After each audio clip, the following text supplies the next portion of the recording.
Hi everybody, Happy New Year. It's now 2022 and I always love to kick off my year with an intention or a word or a theme that really encompasses what it is that I'm looking to create in the year to come. So perhaps you've already done this practice before, maybe you haven't, and this is a new idea. So stick around and I'll tell you my tips on how to pick the best intention, the best word, the best theme for your year to come.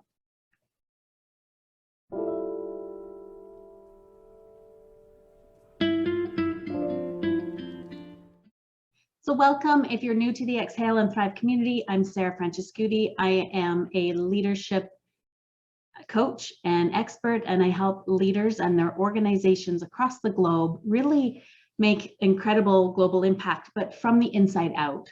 And so what I wanted to touch base with you all on today is how to set your personal intention for the year. So this will impact how you show up as a leader, how you perhaps guide your organization. Maybe you want to set a combined collaborative theme for your teams. But today I want to talk to you specifically about your personal intention, because I fully believe, and I found personally, the more intention focused we can be, the more deliberate we can be in how we're showing up, how we're impacting those that we lead and the organizations, the impact that we have in the world. So the idea around an intention really, I found, came from my own yoga practice that I've been practicing yogi for years, not so much lately. I've been more doing Pilates, but in yoga, there's a practice around setting intention, even every day or every time you step onto your yoga mat.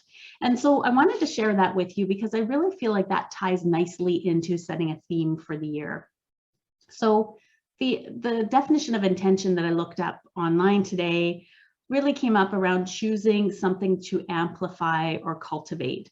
But I wanted to look deeper into it. And so the Latin root is around, I don't know quite how to say it, but intendere or intentio, which means stretching and having a purpose. And so you can imagine those root words with having a purpose or stretching yourself towards something you're looking to create.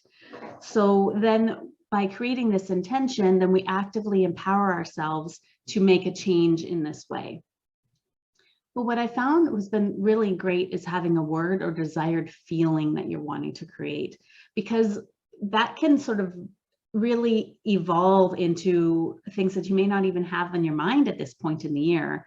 But having that theme underlying current in everything that you do really will impact how you choose to show up, the decisions you make, what you do with your time, how you interact with people and yourself, and the ripple effect can be huge.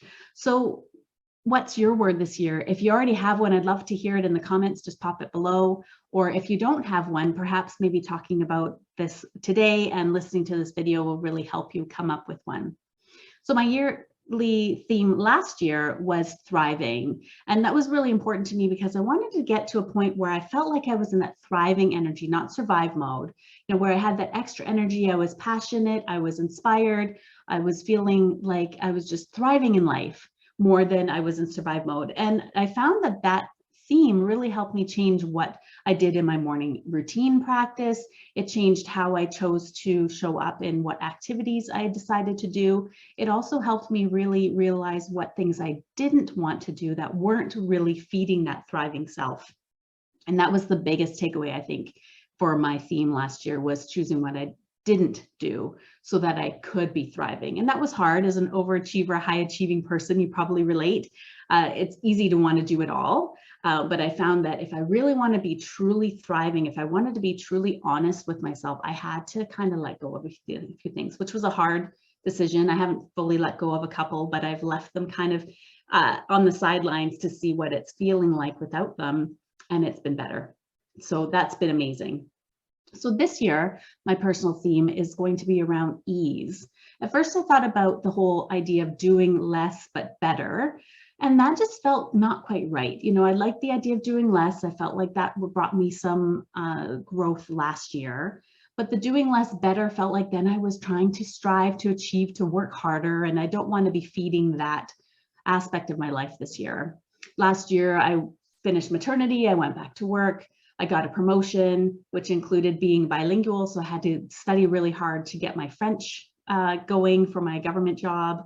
And then I took on quite a crucial role, big for me, in my director responsibilities as the chair of a working group. And so lots of learning and growth and taking on some great things. I've also been coaching a couple organizations and a few of their leaders this past year, which has been amazing, as well as contributing to coaching within the Government of Canada kind of coaching summits. And so I've had a lot of fun things going on, but I don't want to be pushing to do them better. I do, but that isn't quite the energy that I was looking to put for my annual theme. So then I kind of unpacked that a little bit. It's close, but not quite right.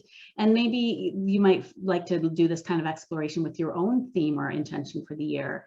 And what I really encourage you to do is to kind of keep searching around until you feel like, yes, that's the thing.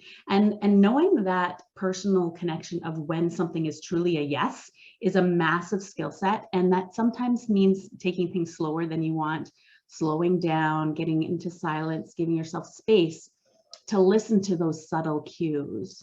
So if you want to do that now, you can even just take a deep, big breath and ask yourself, what is your theme for the year? What's important to you? What feels like it would light you up, that it would inspire you as in something that you're looking to create or cultivate in your life this year? So as I was exploring mine, I came to the concept of effortless kind of approach. And I've used that word in the past. And one of my girlfriends was saying, you know, that looking at it as effort and then a hyphen less. So actually less efforting, which was more close to what it is that I'm looking for. And so it kind of connected me to my word, which is ease this year. That sort of that effortless ease where things can flow, you feel inspired and aligned. And that really connects with my thriving word from last year as well. And so as I was preparing my notes to talk to you all today, I actually realized that inspired ease, that effortless feeling is what it is that I'm looking for. So inspired ease and effortless is going to be my theme for this year, which means I didn't record this video for you yesterday like I had planned. Even though I had all the content in my head, I was ready to go. I actually felt like listening to my body, I needed to rest. So I went to bed early and took it easy. And so now today I can be inspired, I can have this effortless action, and that's the energy I'm looking to cultivate into everything that I do, and is really a seed of what it is that I share with my coaching clients as well, and part of why I wanted to share it all with you here. So that's all I wanted to share with you today. I'd love to hear your word for the year. Pop it in the comments below so we can share and see what all of you are doing, and maybe you might help inspire somebody else if they're looking for what their word can be this year. A couple of my friends, I know there was one was sharing awareness.